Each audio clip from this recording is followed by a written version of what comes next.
नमस्कार, स्वागत है मॉर्निंग न्यूज में। सबसे पहले बात करेंगे बुलेटिन में बीकानेर की। देश की आन बान शान और अपने प्राणों की आहुति देने वाले शहीद मेजर जेम्स थॉमस की प्रतिमा आखिरकार 19 साल के लंबे इंतजार के बाद लगाई जाएगी। ये प्रतिमा उनके परिजनों और स्थानीय नागरिकों के सहयोग से स्थापित की जाएगी, क्योंकि सरकार और बीकानेर जिला प्रशासन से इस दिशा में कोई सहयोग नहीं मिल पाया है। शहीद मेजर जेम्स थॉमस भारतीय सेना के एक वीर अधिकारी थे, जिन्हें कीर्ति चक्र से सम्मानित किया गया था।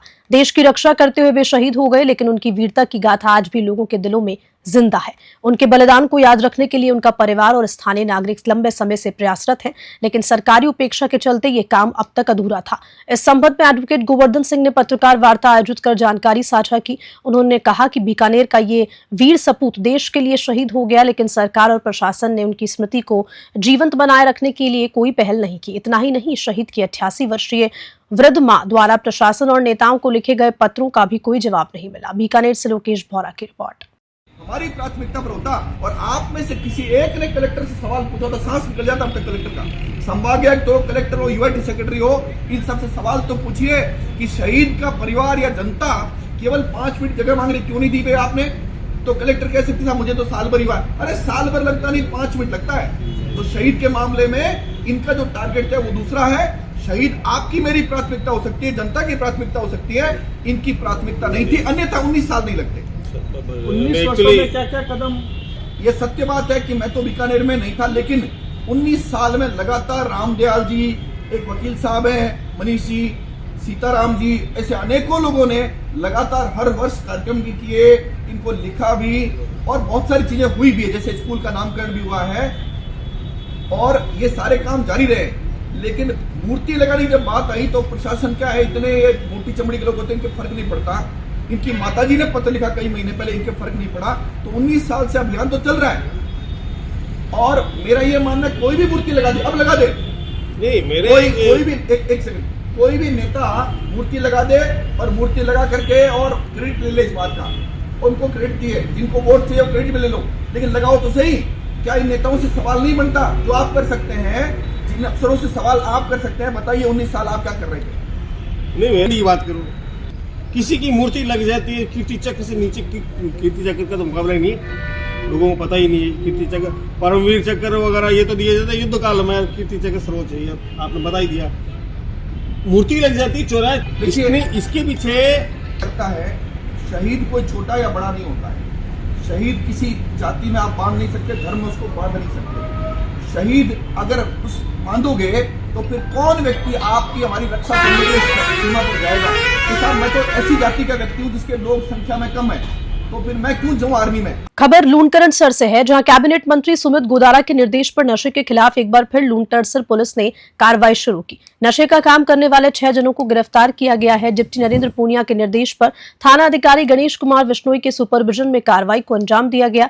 एएसआई रामनिवास वीरेंद्र कालेर, प्यारेलाल, गोपीराम, हरलाल, राकेश और महिला कांस्टेबल मनु ने उक्त कार्रवाई में शामिल रहे। बीकानेर से लोकेश भौरा की रिपोर्ट। आज भी नशे के खिलाफ जो अभियान चला है जी, तो उसको लेकर कितने को आज पकड़ा है पुलिस ने, आगे क्या कार्रवाई चल रही है? ये नशे के खिलाफ ये सूचनाएं मिल रही थी कि इस बारे में नशे में, तो आज लूणकरणसर थाना द्वारा ये अभियान चलाकर और जो नशा यूज़ कर रहे हैं, ले रहे हैं, उनकी पहचान करके उनको करीब 6 आदमियों को डिटेन किया था और उनको भेज के लिए पाबंद कराया गया और इनके माध्यम से आगे सूचनाएं एकत्रित की जा रही हैं कि नशे की सप्लाई कौन करता है, उस चैन को तोड़ा जाएगा। श्री विजयनगर पुलिस ने नशे के खिलाफ बड़ी कार्रवाई को अंजाम दिया। पुलिस ने गश्त के दौरान तस्कर कलवीर सिंह को गिरफ्तार किया, जिसके पास से 2000 नशीली गोलियां बरामद की गई। ये कार्रवाई थाना अधिकारी गोविंद बिश्नोई के नेतृत्व में की गई, जिसमें हवलदार सुरेंद्र, कांस्टेबल संदीप और महेंद्र की महत्वपूर्ण भूमिका रही। एसपी गौरव यादव के निर्देश पर पुलिस ने तस्कर को पकड़कर कानूनी कार्रवाई शुरू कर दी है। थाना प्रभारी गोविंद बिश्नोई ने कहा कि नशे के खिलाफ इस तरह की कार्रवाई लगातार जारी रहेगी। श्री विजयनगर से जय किशन की रिपोर्ट। राजस्थान राज्य विधिक सेवा प्राधिकरण जयपुर एवं अध्यक्ष जिला विधिक सेवा प्राधिकरण सवाई माधोपुर के निर्देशानुसार जिला विधिक सेवा प्राधिकरण सचिव समीक्षा गौतम की अध्यक्षता में जिला विधिक चेतना समिति की बैठक एडीआर सेंटर जिला न्यायालय परिसर में आयोजित हुई। इस दौरान सचिव समीक्षा गौतम ने उपस्थित सदस्यों को समाज के कमजोर वर्गों को निःशुल्क विधिक सहायता संविधान और सामाजिक कल्याण कानूनों एवं अधिनियमों, उनके अधिकार के बारे में जानकारी प्रदान करने के लिए स्वयंसेवी संस्थाओं एवं विभागों के सहयोग से ग्राम, ब्लॉक और जिला स्तर पर जागरूकता शिविर और कार्यशालाओं का आयोजन करने के लिए दिशा निर्देश प्रदान किए। उन्होंने नगर परिषद आयुक्त नरसिंह मीणा से शहर की साफ सफाई व्यवस्था में सुधार के लिए किए जा रहे प्रयासों की जानकारी लेकर शहर को स्वच्छ बनाने के लिए सभी वार्ड्स में कचरा संग्रहण वाहनों द्वारा नियमित रूप से डोर टू डोर कचरा संग्रहण करवाकर शहर की सफाई व्यवस्था सुनिश्चित करवाने के प्रदान किए गए। सवाई माधोपुर से राकेश चौधरी की रिपोर्ट। ओमकार सनातन वेद शक्तिपीठ गुरुकुल आश्रम फागली में 108 कुंडीय महायज्ञ और श्री सिद्ध पुनेश्वर हनुमान जी की प्रतिमा प्रतिष्ठा हेतु भूमि पूजन का आयोजन हुआ। आचार्य पंडित जयकिशन पुरोहित, रामकिशोर दादीच और गुरुकुल के बालकों के मंत्रोच्चारण से विधि पूर्वक पूजा संपन्न हुई। इस दौरान सैकड़ों भक्तों की उपस्थिति में सनातन धर्म ध्वज की स्थापना और वास्तु महायज्ञ किया गया। 8 अप्रैल से 12 अप्रैल तक श्री सिद्ध हनुमंत लक्ष्मी संपुटित महायज्ञ और हनुमान प्रतिमा प्रतिष्ठित का आयोजन होगा। महंत स्वामी लक्ष्मी नारायण दास महाराज ने संकल्प लिया कि सनातन धर्म और राष्ट्रहित के लिए वैदिक भारत की पुनर्स्थापना की जाएगी। वर्तमान में ओमकार के सनातन हिंदू संस्कार केंद्र देश भर में 6 स्थानों पर संचालित किए जा रहे हैं। नागौर से मोहित रांकावत की रिपोर्ट। राज्यपाल हरिभाऊ बागड़े बुधवार को हनुमानगढ़ पहुंचे, जहां पर स्थानीय जनप्रतिनिधियों और अधिकारियों ने उनका जोरदार स्वागत किया। सर्किट हाउस में गार्ड ऑफ ऑनर की सलामी के बाद उन्होंने कलेक्ट्रेट सभागार में जिला स्तरीय अधिकारियों से संवाद कर विकास योजनाओं की समीक्षा की। राज्यपाल ने शिक्षा विभाग की योजनाओं की समीक्षा करते हुए कहा कि कोई भी बच्चा स्कूल से बाहर न रहे। जिले में बढ़ रही नशे की प्रवृत्ति की रोकथाम हेतु प्रत्येक महीने मॉनिटरिंग करने और समीक्षा करने के निर्देश दिए। राज्यपाल ने राष्ट्रीय शिक्षा नीति 2020 के प्रभावी क्रियान्वयन पर बल दिया और भावी पीढ़ी को बौद्धिक रूप से सुदृढ़ बनाने का आह्वान किया। साथ ही साथ जल संरक्षण और ग्रामीण सड़कों के विकास पर भी जोर दिया। राज्यपाल ने सर्किट हाउस में स्थानीय जनप्रतिनिधियों से संवाद किया। इस दौरान क्षेत्र विकास को लेकर भी चर्चा हुई। हनुमानगढ़ से विनोद चौधरी की रिपोर्ट। चूरू के बिदासर में एक अंतर्राज्यीय गैंग के चोर को गिरफ्तार करने के बाद थानाधिकारी कैलाश चंद्र यादव के नेतृत्व में टीम गठित की गई और अलग अलग टीमों ने कई स्थानों पर दबिश देकर गिरफ्तार किए गए शाहरुख की गैंग के 3 अन्य साथियों को भी पुलिस ने 3 अलग अलग शहरों से छापा मारकर गिरफ्तार किया। गिरफ्तार किए गए नकबजनों ने पुलिस की कड़ी पूछताछ में बिदासर, सांडवा, सुजानगढ़, रतनगढ़, लाडनू, जसवंतगढ़, बीकानेर, नागौर, जयपुर सहित कई जगहों पर चोरी और नकबजनी की वारदात करना कबूल किया। चोरी की घटनाओं से पूर्व दिन में रैकी करना और रात्रि में बंद और सूने मकानों में चोरी की घटनाओं को अंजाम देना स्वीकार किया। गिरफ्तार किए गए चारों चोरों को कस्बे के मुख्य मार्गों से पैदल घुमाया गया। इस दौरान कस्बे वासियों ने जगह जगह पुष्प वर्षा कर पुलिस प्रशासन जिंदाबाद के नारे लगाए। तो वहीं थाना अधिकारी यादव ने मामले पर क्या जानकारी दी, देखिए बिदासर से इस्माइल की रिपोर्ट। बिदासर पुलिस काफ़ी दिन रात मेहनत कर रही है, जिसका नतीजा आज देखने को मिल रहा है आप लोगों को। और 100% की संभावना तो मैंने 2 दिन पहले ही जता दी थी आप लोगों को। और रही बात चोरों की, तो जो आप बिदासर पुलिस के, बिदासर पब्लिक के चेहरे पर जो खुशी जो देखने को मिली है, इसी की मैं तलाश करता रहता हूँ। इसी की मैं जो आपकी खुशी है वही देखना चाहता हूँ, इसीलिए इतनी मेहनत करी है मैंने। और जो आज पीड़ितों के जो घर पे तस्दीक करवाई हमने, तो वहाँ जो महिलाओं के आंसू आ रहे थे, तो जो मैं समझ सकता हूँ कि आज वो कितनी खुश होगी कि उनकी 10-15 लाख रुपए की जो चोरी खुल रही है।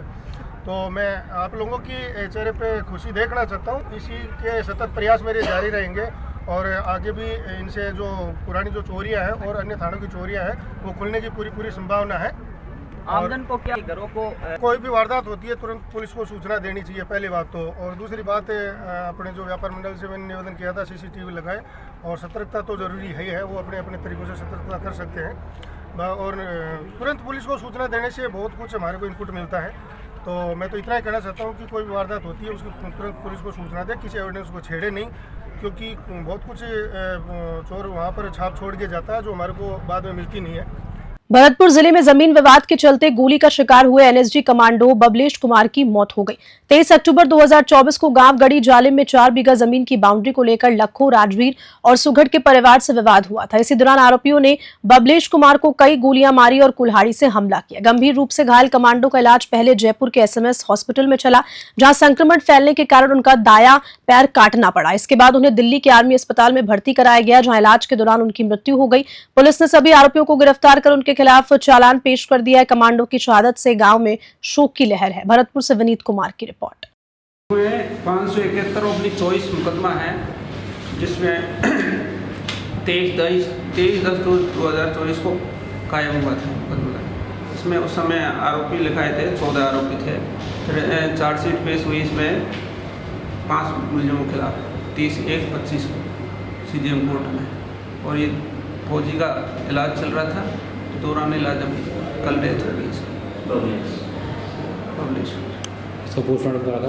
हाँ, पोस्टमार्टम मेडिकल बोर्ड से करवाया जा रहा है। तो जैसी रिपोर्ट आएगी जो ट्रायल कोर्ट में होगा कागज अटैचमेंट कर देगा। फौजी का क्या नाम सर? जो फौजी का नाम बबलेश सनौब जब्बो गढ़ी जालम सिंह का रहने वाला है, अपने थाना क्षेत्र का ही, जेवर थाना क्षेत्र का।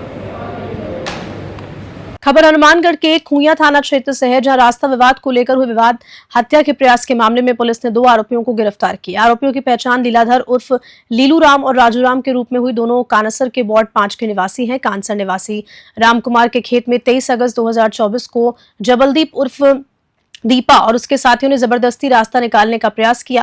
विरोध करने पर आरोपियों ने रामकुमार पर जानलेवा हमला कर दिया और वाहनों में तोड़फोड़ की गई। खुइया थाना प्रभारी एसआई जगदीश प्रसाद पांडर ने बताया कि इस मामले में पहले ही दलीप उर्फ दीपा, सोहनलाल, भनीराम, हनुमान, महेंद्र सिंह और महावीर को गिरफ्तार कर जेल भेज दिया जा चुका है। नए गिरफ्तार आरोपियों ने वारदात में इस्तेमाल कई बुलेरो पिकअप भी जब्त की है। हनुमानगढ़ से विनोद चौधरी की रिपोर्ट। खबर हनुमानगढ़ से है, जहां पुलिस ने 2 अलग अलग मामलों में बड़ी सफलता हासिल की। गोलूवाला थाना पुलिस ने एनडीपीएस एक्ट के तहत मामले में वांछित चिट्टा सप्लायर को गिरफ्तार किया। गोलूवाला थाना प्रभारी एसआई राकेश सांखला के नेतृत्व में टीम ने मुख्य नशा सप्लायर विनोद कुमार को गिरफ्तार किया। विनोद कुमार पक्का बांधवा का रहने वाला है। ये मामला 15 फरवरी का है, जब सदर थाना पुलिस ने शाकर हुसैन को 7 ग्राम हेरोइन के साथ पकड़ा था। पूछताछ में शाकर ने हेरोइन विनोद कुमार से खरीदना बताया था। दूसरी कार्रवाई तलवाड़ा झील थाना पुलिस ने एक संगीन मामले में सफलता हासिल की। पुलिस ने रेप, एसआईटी एक्ट और पोक्सो एक्ट के तहत मामले में वांछित आरोपी मांगा सिंह उर्फ मंगू को गिरफ्तार किया। थाना प्रभारी एसआई रजनदीप कौर के मुताबिक एसआई हंसराज की टीम ने आज सूचना और तकनीकी साक्ष्यों के आधार पर ही गिरफ्तारी की। दोनों मामलों में आरोपियों से पूछताछ जारी है। गोलूवाला थाने की कार्रवाई में कांस्टेबल मनोज कुमार की विशेष भूमिका रही। हनुमानगढ़ से विनोद चौधरी की report. Sikandra road bus union की नई कार्यकारिणी का गठन किया जा चुका है, जिसमें कार्यकारिणी में अध्यक्ष पद पर अशोक चौधरी व उपाध्यक्ष पद पर रामकरण चेची और कैलाश पोसपाल को नियुक्त किया गया। बस चालकों ने कार्यकारिणी सभी पदाधिकारियों को फूल माला पहनाकर और मिठाई खिलाकर स्वागत किया।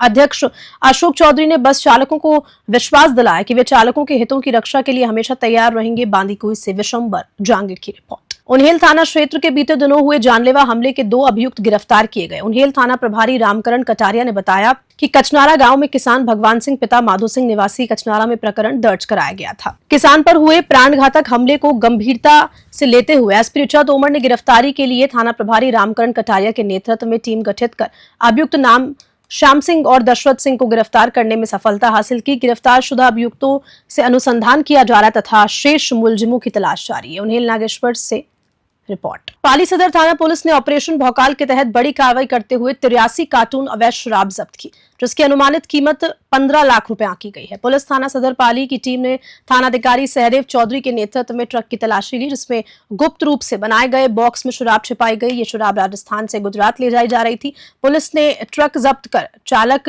जाकिर खां पुत्र नूर मोहम्मद निवासी सूरसागर जोधपुर को गिरफ्तार कर लिया है। एसपी चुनाराम जाट ने बताया कि इस तरह की अवैध तस्करी के खिलाफ आगे भी कड़ी कार्रवाई की जा रही है। पाली से ललित तिवारी की रिपोर्ट। मुख्य चिकित्सा एवं स्वास्थ्य अधिकारी डॉक्टर धर्म सिंह मीणा ने टीबी मुक्त ग्राम पंचायत अभियान के तहत टीबी मुक्त धौलपुर बनाने के लिए आमजन से अपील की। उन्होंने कहा कि इस अभियान के लिए सभी विभागों को आपसी समन्वय से काम करना होगा। वहीं सीएमएचओ डॉक्टर धर्म सिंह मीणा ने बताया कि टीबी मुक्त ग्राम पंचायत अभियान के लिए जिले की 144 ग्राम पंचायतों को चिन्हित किया गया।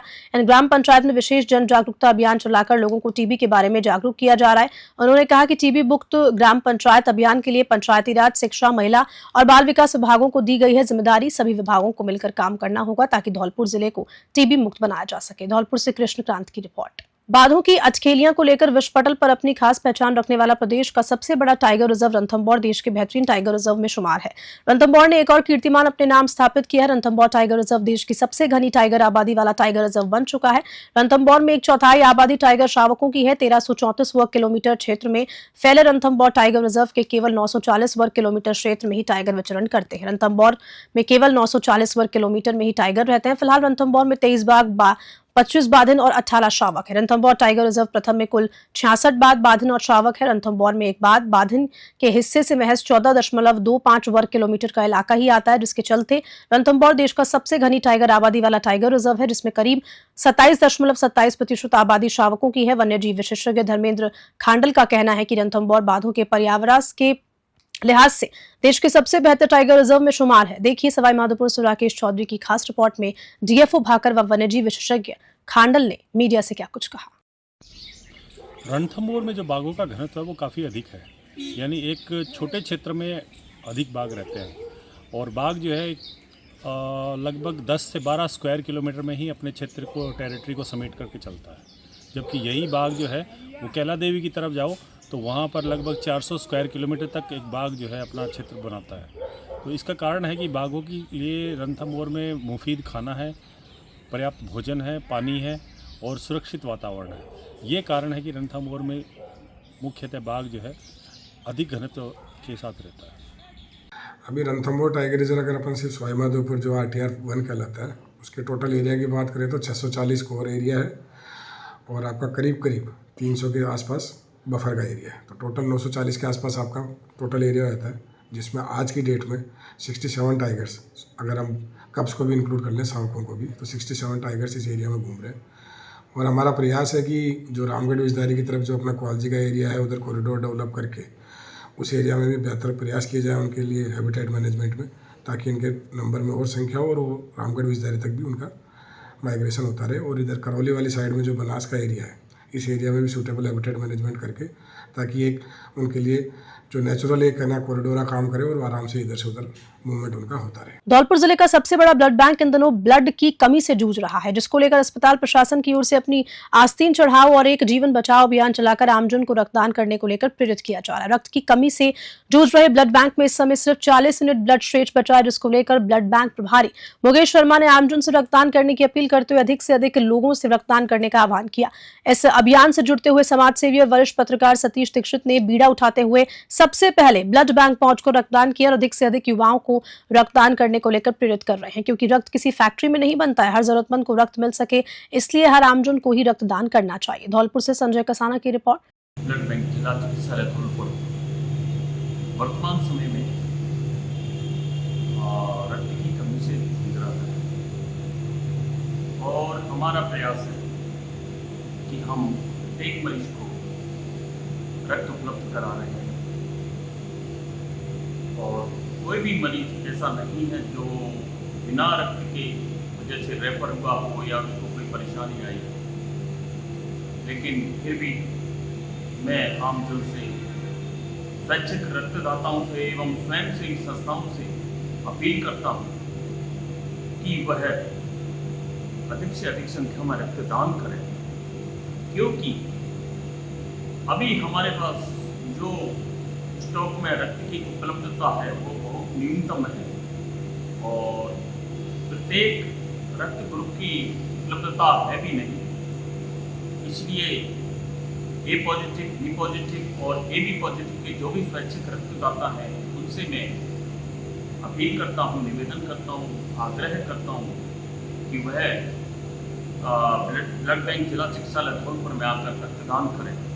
ब्लड 24x7 हेल्प धौलपुर की तरफ से शहीद दिवस पर 23 मार्च 2025 को रविवार के दिन सुबह 9 बजे से दोपहर 2-3 बजे तक एक ब्लड कैंप का आयोजन किया गया है।